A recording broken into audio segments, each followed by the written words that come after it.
Okay, Assalamualaikum warahmatullahi wabarakatuh, and good evening, ladies and gentlemen. My name is Ismail Baba. I'm a freelance social scientist. To be exact, I'm a trained social worker. Formerly, I was the Dean of the School of Social Sciences at the University of Science Malaysia, and a former Professor of Social Work at the University Utara and USM.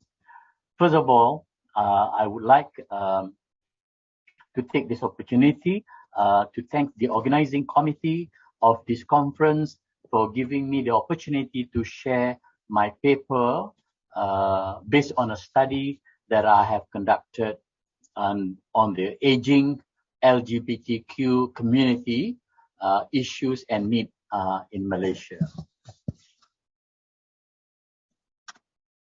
Okay, let's move on to the introduction. The growth of the older population aged 65 and over is one of the most significant demographic trends all over the world. The number of aged 60 years and over in Malaysia has increased tremendously since the 1970s, and it is projected by the year of 2040, Malaysia will have more than 6.0 million older adults. So what it means is that Malaysia will need to relook at its own social policy concerning the elderly. Since I be talking about the LGBTQ community, and I think special program need to be focused on the specific needs of the LGBTQ older adults in this country. Now, let's move on to the presenting problem. Malaysia has a population of approximately of 33 million at the moment. Now, according to the world statistic, in every country, there is approximately between 3 to 5% of their adults who are LGBTQ. Now, if we were to use this indicator, it implies that there are approximately about 1.6 million of Malaysians who are LGBTQ currently. This is to say that the LGBTQ population in Malaysia is almost the same size as the entire population of the Federal Territory of KL or of Penang State. Based on the aged population that is over 60 at the moment, Malaysia would have at least about 150 older adults who are LGBTQ. Now, defining the LGBTQ in Malaysia can be very challenging. The terms homosexual has different meanings in different cultures, also different connotations for individuals who perceive themselves as LGBTQ. When it comes to sexual orientation, human beings could be categorized from exclusively homosexual to exclusively heterosexual, with most falling somewhere in between. LGBTQ is too complex to be understood by any definition or model. Sexuality touches on issues such as basic biological functions, attitude, norms, belief, values, taboos, ritual, custom, and sexual practices. No matter how we label the way others behave or act sexually, sexuality remains both individual and personal. Now, for the definition of LGBTQ is very fluid, and even in Malaysia. For the purpose of this discussion, I use the global definition of LGBTQ as being used in the literature. In general, the term lesbian refers to a woman who is physically or emotionally attracted to another woman. A gay is a man who is physically or emotionally attracted to another man. The term bisexual refers to a person whose attractions are not limited to one gender. The term transgender describes individuals whose sex assigned at birth is different from the gender they know they are on the inside. Queer is an umbrella term for sexual and gender minorities who are not heterosexual.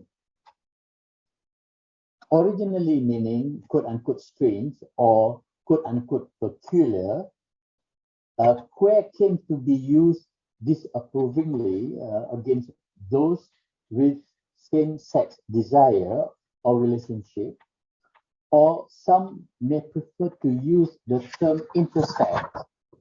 It refers to a person with a physical characteristic that do not fit medical norms for males or females. So bear in mind, this definition may not fit in with certain individuals, societies, and culture, particularly how LGBTQ from the Eastern world culture or community perceive LGBTQ. Many Malaysians LGBTQ may experience same-sex sexual behavior or attraction, but many may not identify themselves as lesbian, gay, or bisexual due to societal stigma or fear of discrimination. Whatever it is, LGBTQ is a hidden and suppressed community in Malaysia. Each LGBTQ grew up suffering from public outcry against gays, lesbian, and bisexual. They have been classified as having having social or psychological disorders. Now, in general, the LGBT community is not well accepted by their families nor by Malaysian society. The LGBT older adults have suffered social stigma and discrimination when they grew up. Malaysian law forbid the practice of homosexuality between consenting male adults, and homosexuality intercourse between consenting adult males can result in imprisonment for up to 20 years. Due to this law, stigma, and discrimination, the LGBTQ community in Malaysia not only learn to lead hidden life, but also feel obliged to get married so they can be quote-unquote accepted by society. The Malaysian Islamic Department and Islamic scholars often condemn LGBTQ. Other religions in Malaysia also disapprove of LGBTQ. This makes it very difficult for LGBTQ to come up in the open.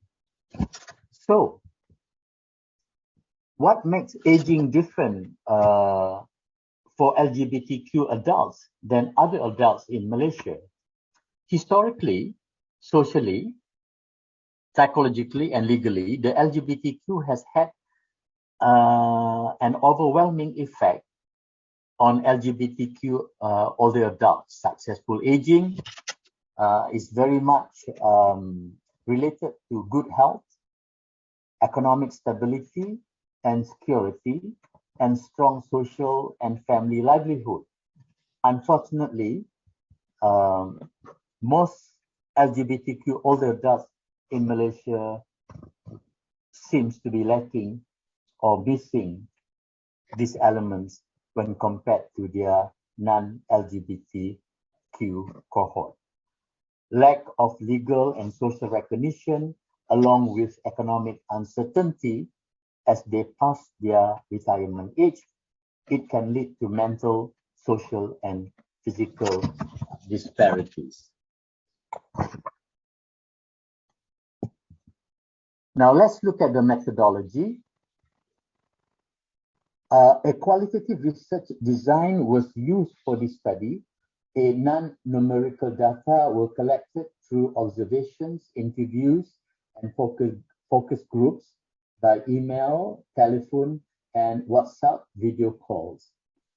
The study consisted of 22 informants of LGBTQ who were above 60 years old. Now, in-depth interview were done through personal telephone calls, self-narrative, documentation through writing and recording. Open-ended questions were used throughout the interviews. Some of the questions that were posed include, how have you managed your life after retirement? B, how much support have you received in terms of your well-being? That include financial, social, safety, psychological, economic, health and physical, and happiness. C, why are you having difficulties in meeting your biopsychosocial needs now? D, how do you like to see in what way your unmet needs can be addressed in this country? E, what do you think these unmet biopsychosocial needs should be attended to for LGBTQ older adults in this country? So based on the content analysis and the underlying theme, I decided to conceptualize and conclude my results. So I like to share a table here. This table consists of the informants' age, their sexual orientation, their ethnic background, their income, their education background, their religious affiliation, as well as which state they are coming from. Looking at the characteristic of the informants, initially there were about 60 informants were identified and interested to take part in the study. The number of informants has been reduced to 22 in order to allow variations in terms of economic background, age, education, locality, sexual orientation, theological dimension, and ethnic background. As you can see, every state has at least one informant that took part in this study. Based on the Western definition of sexual orientation, I have clustered the informants into gay, bisexual, transgender, lesbian, and queer. As you can see in the table, we have 12 informants who said they are gay, 5 bisexual, 3 transgender, 1 lesbian, and 1 queer. In terms of educational background, 11 informants reported they have had tertiary education. 8 informants said they were high school leavers, and 3 informants said they had diploma holders. In terms of economic backgrounds, based on the Malaysian income classification, 15 informants said they were in their B40 category. 4 informants said they were in their N40, and 3 informants said they are in their T20 category. The youngest informant in the study was 60 years old, and the oldest was 80 years old. As for the ethnic backgrounds, 12 informants reported they are Bumiputras, 7 Chinese, and 3 Indians. In terms of faith, 12 informants have said that they were Muslim, 6 informants Buddhist, 2 Hindus, and 2 Christians. Okay, let's look at the biopsychosocial needs and controversies.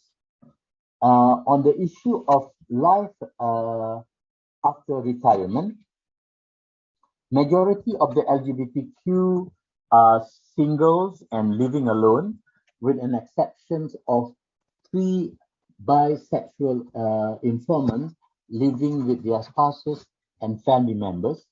Retirement means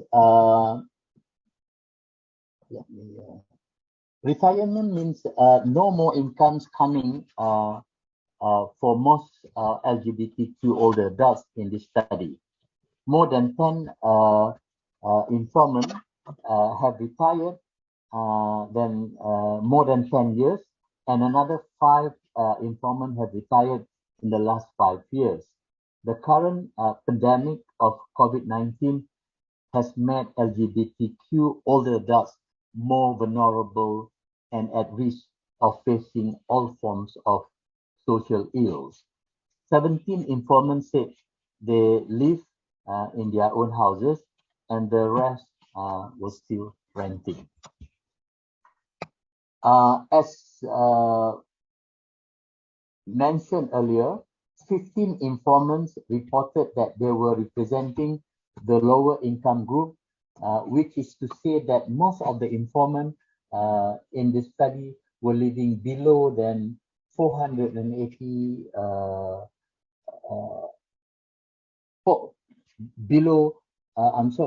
were living below 4,451 RM a month.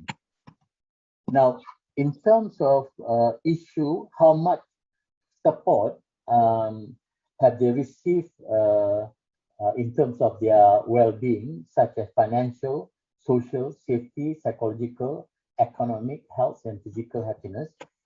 Majority of the informants said that they are not getting any financial support from anywhere except for one informant who received monthly financial support from the welfare department.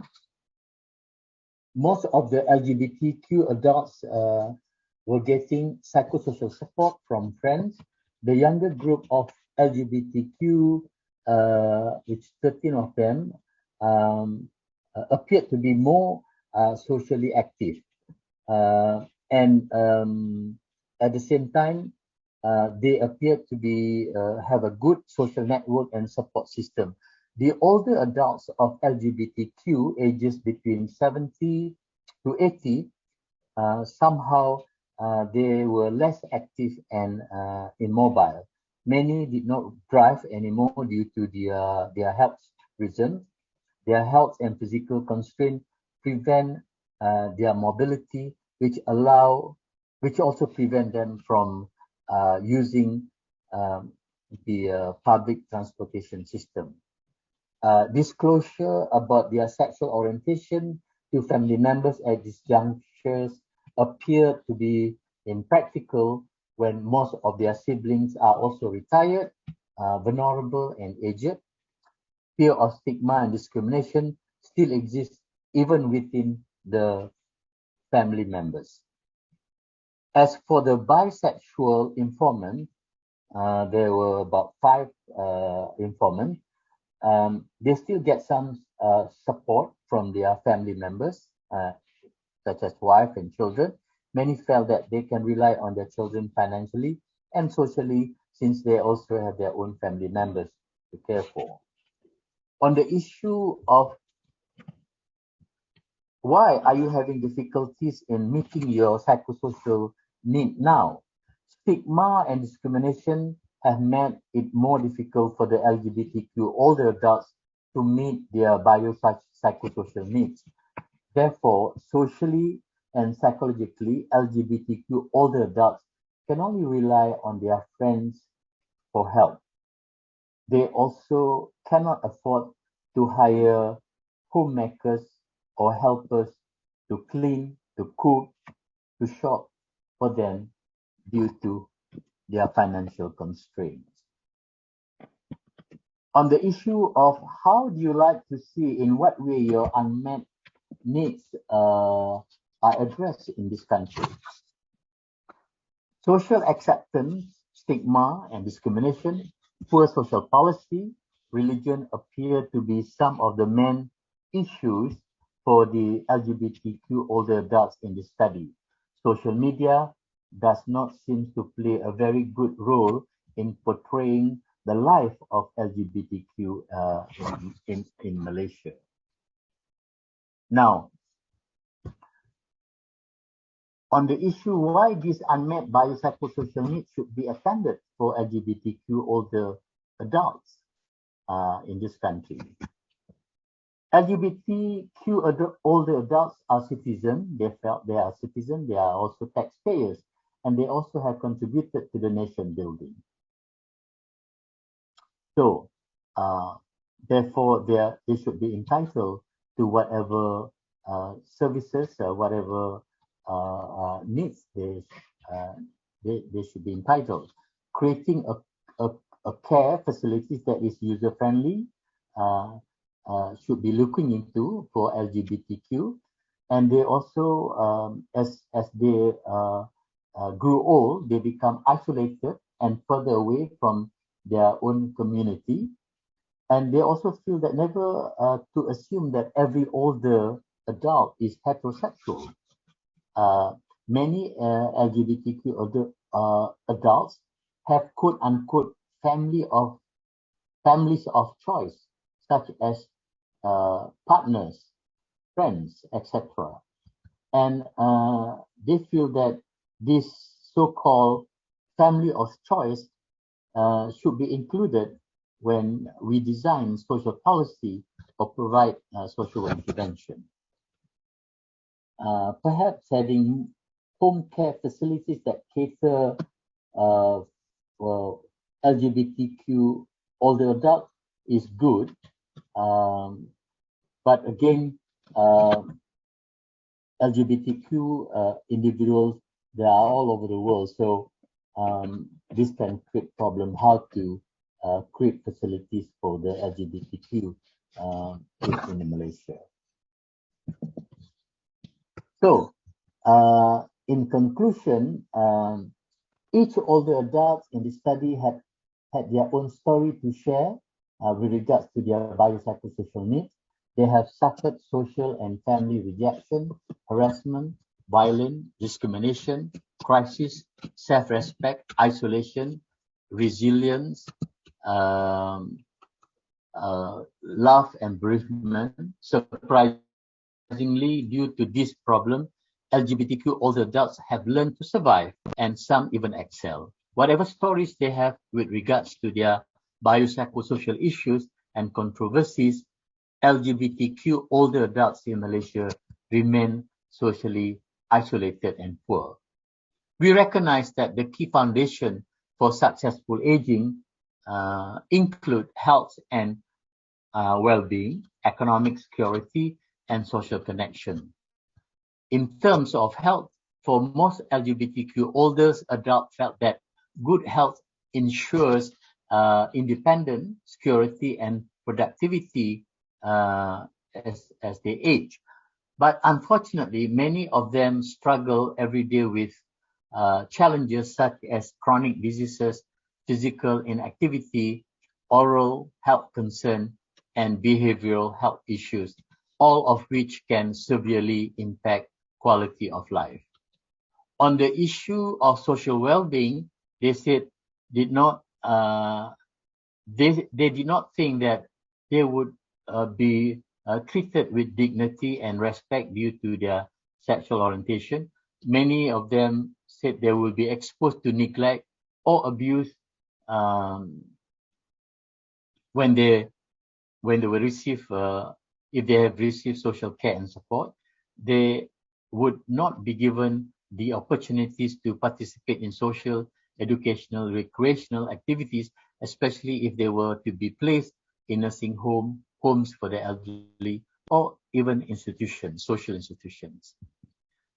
In terms of economic security, despite working uh, and helping with the nation building, nearly all LGBTQ older adults have trouble paying rent, buying food, and medicines. These older adults struggle with rising housing and healthcare bills, inadequate nutrition, lack of access to transportation, diminished saving, and job loss. In terms of social connection, many LGBTQ older adults felt that yes, they are essential for health and well-being, but as their age advancing and their health conditioning declining, they will be experiencing social isolation. Um, there'll be few social ties or low frequency of social interaction from quote unquote families of choice, um, and they will experience social support, lack of social support and loneliness. Therefore, it can severe impact their quality of life, especially when they have no family members that they can rely upon. Eventually, this can lead to unhealthy behavior and poor health outcome. Lack of social connection can also lead to substance abuse and the risk of premature mortality. To conclude, LGBTQ older adults um, in this study will be confronted with issues of health uh, and social well-being, economic security, and social connection. Malaysia needs to relook at its own social policy that customized to the specific needs of LGBTQ older adults. With that note, thank you very much.